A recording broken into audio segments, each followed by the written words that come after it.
Hey, what's going on, everybody? Steve here, Raiken Profit over at RaikenProfit.com, coming back to you with another video.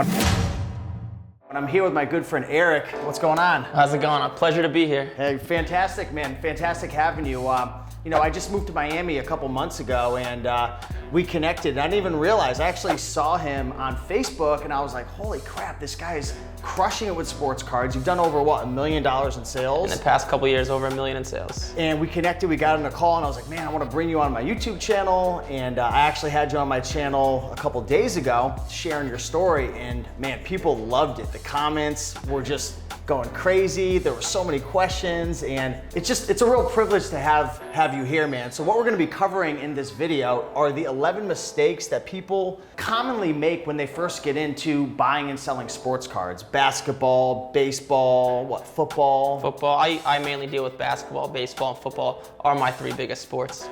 So we're gonna be covering the top 11 mistakes that you really need to avoid and what most people make. Now, I know you do some private mentoring, some coaching.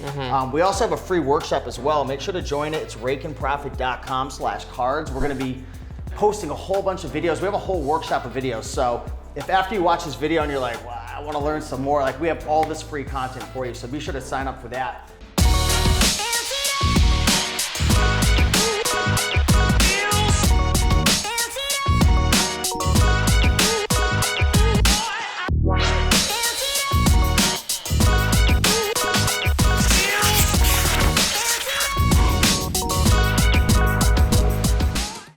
Say is like the number one mistake that people make? I know you have undesirable products right here. Would you say that's like a big challenge people deal with, is they buy the wrong products? Yeah, so if you're gonna be buying and selling sports cards, you need to be able to sell them, right? You can't sell a product that's not liquid.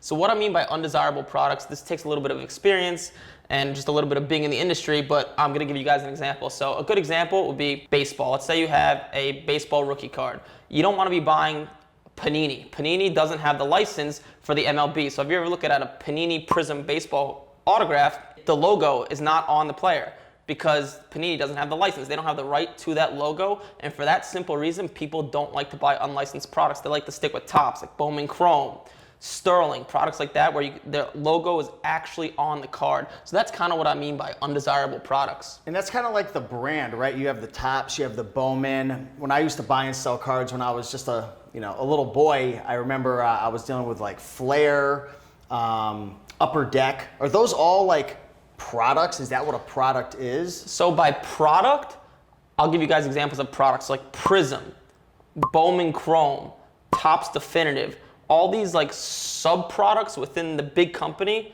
That's what I mean by products. Oh, okay. Yes.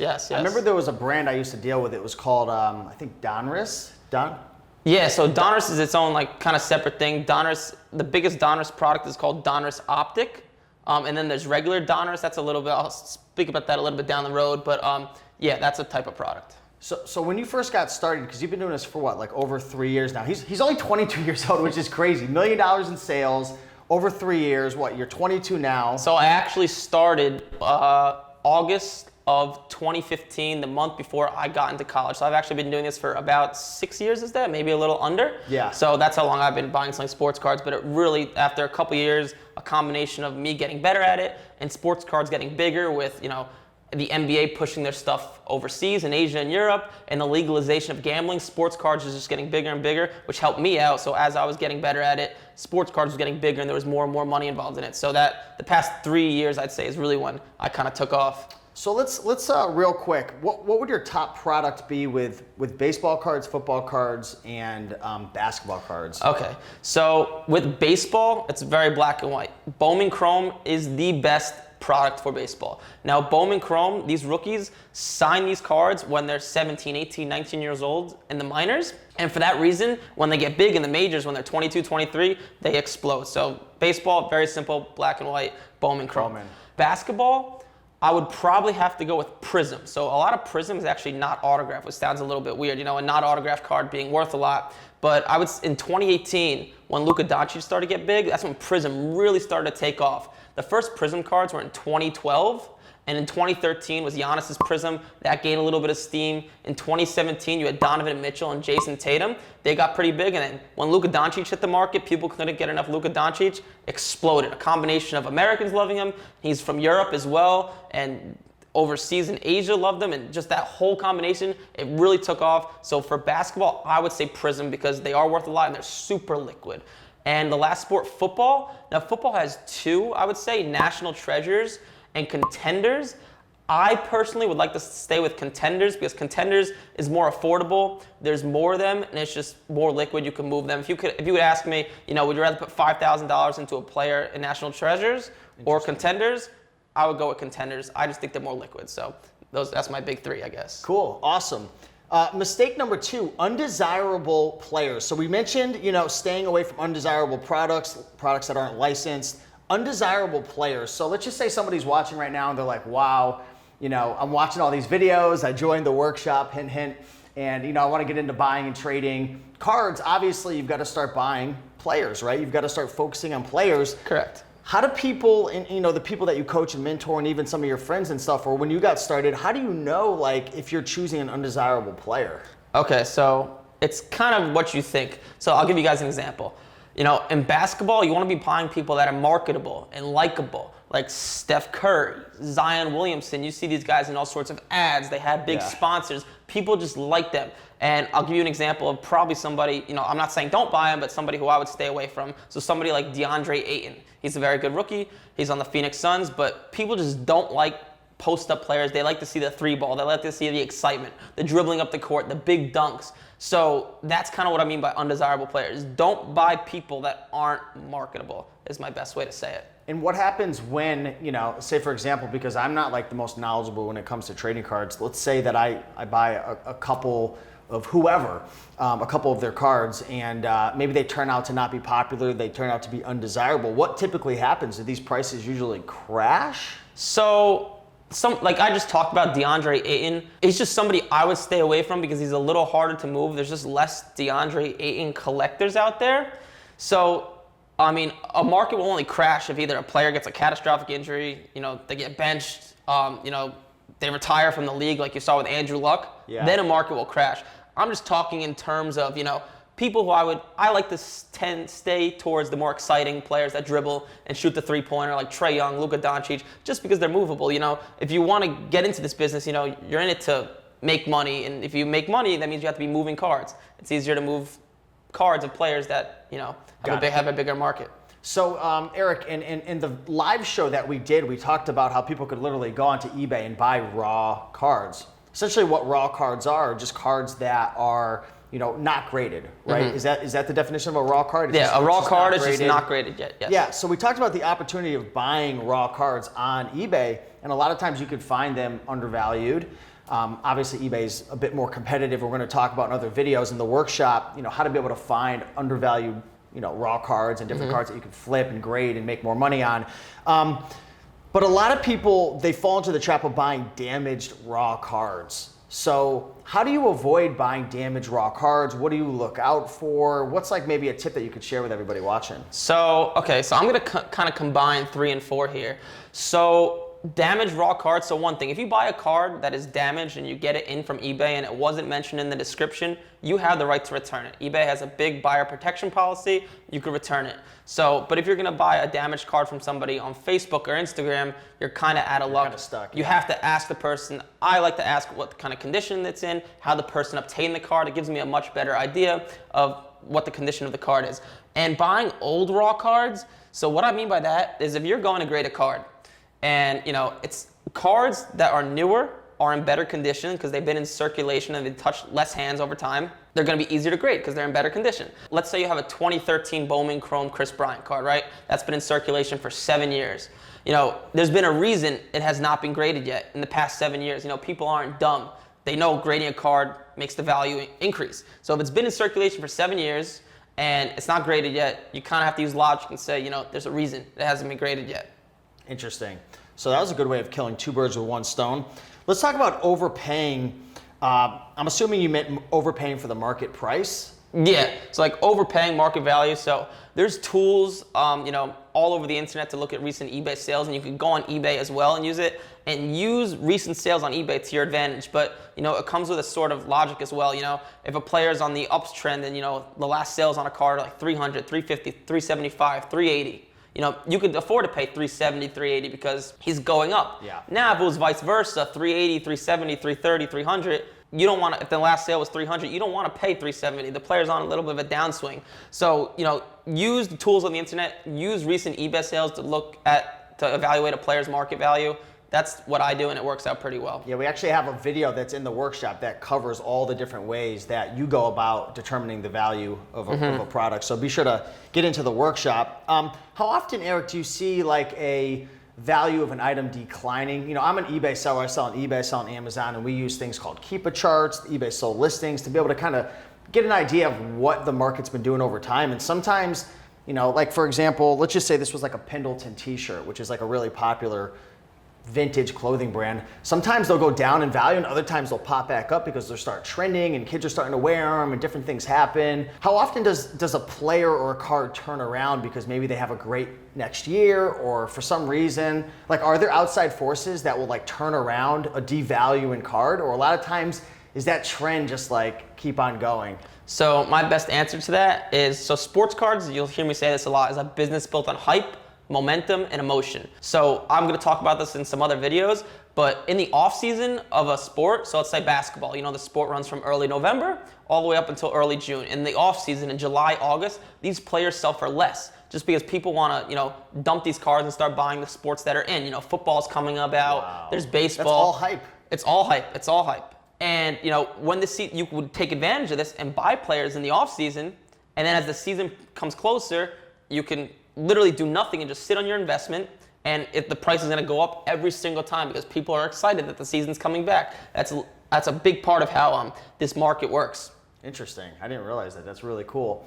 Let's talk about a big mistake. We'll stack 6 and 7 together. Mistake number 6 and 7 people make when getting started buying and selling sports cards, baseball, football, basketball, maybe even hockey and stuff. I actually just watched a video. It was a YouTube channel. The guy's name, I forget his name, but he has the YouTube channel Valuetainment. He collected cards. He had like a $400,000 Wayne Gretzky card. Actually, I think somebody mentioned that in our live show as well. That's a big card. But it's crazy. But anyways, there's scams. There's shill bidding. There's like all types of things that you can get like screwed out of when you're buying and selling online. So let's talk about falling into shills. Right, and also let's talk about being fooled by fake sales, counterfeit. So let's tackle these two right here. What do people have to be wary of or cautious of when they're getting into buying and selling cards? And you actually have a bunch of cards right there, like literally behind you. You've got Jordans, he's got all these crazy cards. We'll show it in the workshop. But how do you know something's real? How do you know something's not fake? How do you not fall into like shill bidding? All these different challenges. Okay, so once again, it comes with a little bit of just experience and a combination of common sense. So in terms of shill bidding, so what people will do, let's say you have, I'm gonna give you an example. So a Sam Darnold Contenders 9.5, it's about a $450 card. And you wanna buy it for the upcoming football season. And it's on auction. And you see it has 3 hours left at $680. And you look back at the recent sales and you see, all the recent sales are 450, 400, 425, 400, 450. Why is this a 680? What people will do is make other eBay accounts. They'll drive up the price of their own auction to try and sucker people in. No way. Oh yeah, it's a big part of the industry, and you just have to be very wary of that because people will do that all the time. These are high-end products, so it's like probably more because I don't like when I sell on eBay and Amazon, we're usually dealing with products that are under $50. So what people do, I've seen people do this. They'll invest in a player like. Let me give you an example. Like Keston here, a player on the Brewers, his base rookie card's about $250. And what people will do is invest in him. They'll spend tens of thousands of dollars and invest in him. And then they'll go on eBay and purchase the ones that are on eBay for higher prices than they should go for. So everyone looks at eBay and says, oh, wow, he's trending upwards. So their own investment goes up. Oh, yeah. It's a big thing.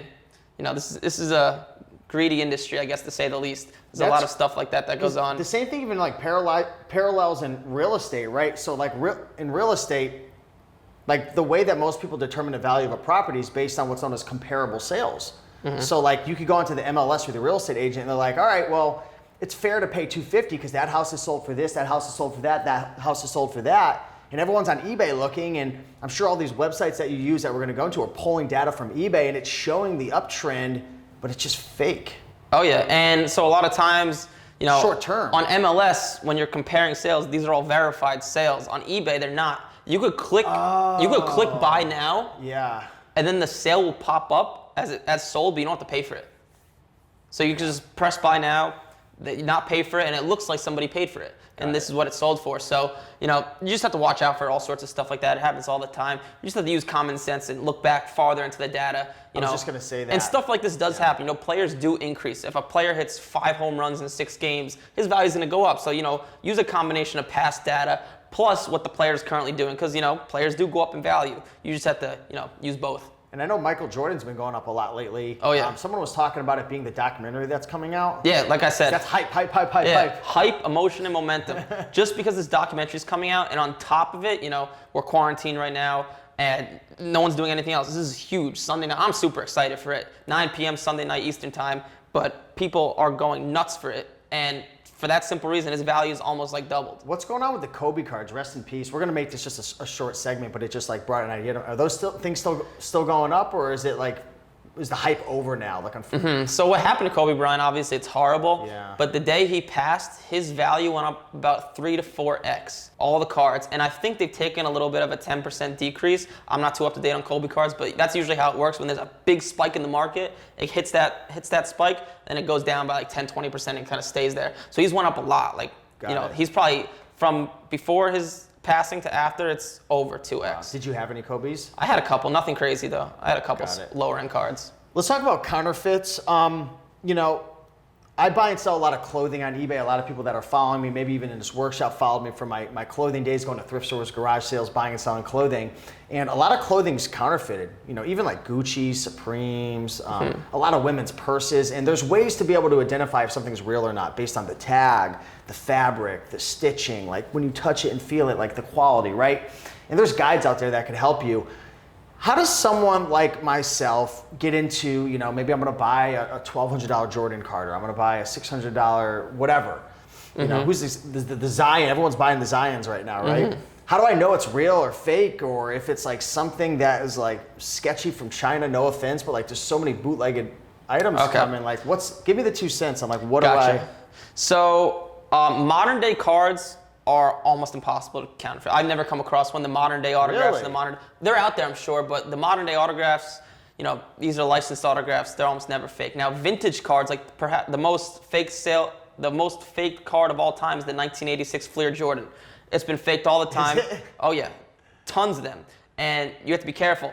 I only buy Michael Jordan rookies when it's in a PSA holder because PSA verifies it before they put it in a capsule for grading. So I only buy PSA Jordans. However, I've actually come across, so this is a big counterfeit scandal that's going on.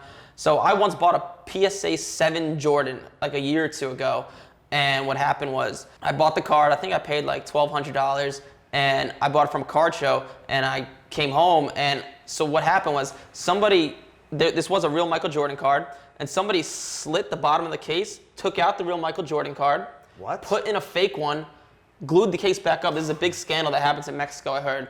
And yeah, so like they took the real Michael Jordan card, probably got it graded for real, sold that, and now they had 2 of them. So, you know, the fakes, it looks so real, and I had no idea. So what happened was I sold the card, and the person who I sold it to came back to me and said, you know, this is a fake. And I was like, oh my God, I'm so sorry. I gave him a full refund. And I went to the person that sold the card to me, and he gave me a refund, thankfully. But, you know, there's a lot of money in this industry and hobby, and you know, unfortunately, not everybody's an A+ person out there. Yeah, so be careful with the older cards, especially, and double check. Yes. Double check everything. Not trading. So what do you mean by this? Because we created this whole outline and whatnot. I don't know, what exactly do you mean, like trading with other resellers? So I'll explain what I mean. So I was just showing Steve a Michael Jordan card that I have, and you know, I purchased it for about $4,000, and now it's worth about $6,000 thanks to this documentary. And it's not so easy to find somebody that's gonna just shell out $6,000. And you know, maybe you could find a person that'll give you straight cash, but they're always gonna want a discount. You know, cash is king. They're not gonna want to pay $6,000 straight. So trading these cards, So instead of me looking for a $6,000 buyer, I could very easily find somebody that's going to give me maybe $2,000 cash and $4,000 in liquid cards. So I could extract full value out of the card and then, sell off the smaller cards, which are a lot easier to do. And, I get my money. It's an extra step, but that's how to extract full value of a card. People who refuse to trade are losing out on a lot of money. How do you find and build most friendships for trading and stuff? Is it usually at the trade shows or on Facebook groups? Both. So I do a lot of trading at trade shows and Facebook groups. So Facebook groups, you just have to, you have to be aware of who you're dealing with and ask other people, hey, is this person good? Is this person good? And, I've been in this industry a very long time, so a lot of people know me and I know who's good and who's not good. But, just making tons of connections, asking people. And at trade shows, obviously, you can't really scam anybody because it's right there. You're dealing back and forth. But trading cards, huge part of the industry. Definitely do it. It's also a lot of fun. Awesome. So build those relationships. Number 9, it kind of correlates back to undesirable products, but buying unlicensed products. Again, could you give a couple more examples of what an unlicensed product is so our viewers, avoid making that mistake? So Panini produces baseball cards and gets players to sign, just like I was talking about. So Prism baseball. Prism is good for basketball, right? It has Zion's autographs. It has the Pelicans logo on it. It has the NBA logo on it. But Prism for baseball is not good because, like I was saying, unlicensed, there's no right to the logo. There's no right to the team logo or the league logo. And for that reason, they're undesirable. And National Treasures. National Treasures is a very high-end product for football and for basketball, but for baseball, people just don't want it as much. People buy it and they sell for decent money. Like a Mike Trout autograph of Prism, I actually have one in my box behind me, and it's worth $500. It's just a little harder to move because you'll come across people that say, I don't do unlicensed products. Yeah, and a lot of times you might buy something that has profit in it, right? And it's with stock trading as well. If you get into a stock that has very low volume, the stock might have increased, but you might have a hard time selling it. If everyone's selling it off, you might not be able to get rid of it if something was to happen. So you want to get into, I think what you're saying, get into products that there's a lot of buyers, right? There's a lot of people out there who want that particular product. Correct. Because again, if anything ever happens, or if you do have to unload it, it might not be as easy. Yeah, you can only make money if you actually sell the card. So awesome. Not using credit, right? So is this only a cash business or? So for the longest time, I thought it was a cash business. However, now when I buy on eBay mainly, I use credit because this stuff builds up. I actually have a credit card that gives me 3.33% cash back. What credit card is that? So it's actually the eBay credit card. It gives you, when you're purchasing on eBay, it's probably the best one you can find for eBay. It gives you 3.33% cash back. Why has nobody talked about that? I don't know, but the only bad thing is it doesn't give you proper rewards. So it doesn't tell you it doesn't give you travel rewards. It just takes money off your next statement, which is good. You're getting the cash. I like the travel rewards, but you don't get them. But 3.33% adds up when you're spending $2,000, $3,000, $5,000, $10,000 a week, man. And let me tell you, you're gonna save a lot of money. And it adds up. Usually you could sell cards within 30 days, and that's the time period you have to pay off your credit card. So there's really no reason to lay out cash if you could be gaining reward points by running this whole business as well. Awesome, great tip. And last but not least, there's a lot of people who, at least in my business, I teach a lot of people how to make money, buying and selling from thrift stores, garage sales, estate sales, liquidation. A lot of times they only use one source. They're only going to thrift stores or they're only selling on eBay, right? Clothing sells well on eBay. It sells well on Poshmark. You can sell it on Facebook Marketplace. There's a lot of people who get into sports card trading and they're only using eBay to source. They're only using eBay to sell. So what are your thoughts on that? Okay, so eBay has a nasty 10% fee. And that causes all sorts of problems. Sellers want more money. And also eBay now has, I think in almost every single state, 6 to 8% tax. Nobody wants to deal with that. So I do almost all my business, especially my selling, on Facebook, Instagram, different websites, different forums. And all you have to do is pay through PayPal with goods and services. You're still protected just like eBay, and it's only a 2.9% fee. So not only when you sell cards are you getting more money, but when you buy cards, you could buy cards cheaper because you could tell the seller, hey, I know these cards sold on eBay for $500, but you're saving almost 10% in fees. Give me a little bit of a break here. So huge, man. Well, definitely some awesome tips. Thank you for having me, man. So these are the 11 mistakes that most people make. You want to be sure to avoid them. Are you going to make some of them? Of course. Building a business, getting started with anything, you're going to have to fall on your face and realize, all right, I shouldn't buy damaged raw cards. Maybe I should get myself a credit card. I wish I would have. I spent 20 grand. I could have saved, $2 grand or whatever, or $1,000. You're gonna make your mistake just like you did, man. You got fooled with that Jordan card. Yep. It's part of the process, but hopefully this can kind of give you like, I don't know, an overview of some of the most common mistakes and things to avoid. So if you want to learn more about buying and selling cards, baseball, football, basketball, check out the free workshop, raikenprofit.com/cards. There's going to be a bunch of videos that we put over there and we're already working on that are going to be able to help you to take your business to the next level. And also you have some mentorship as well. So you have a coaching program, you teach people. Can you tell people a little bit about kind of how that works? Yeah, so I was actually fortunate enough to meet a friend of a friend back home in New Jersey when I was 17 years old in 2015 that knew sports cards and did it for a couple years, and he mentored me for 6 months. It kind of got me on my feet. Then I got pretty good at it. Yeah, that's how I actually got into it. I said to myself, you know what? I was fortunate enough to meet a mentor. I would never know any of this without him. His name's Dylan.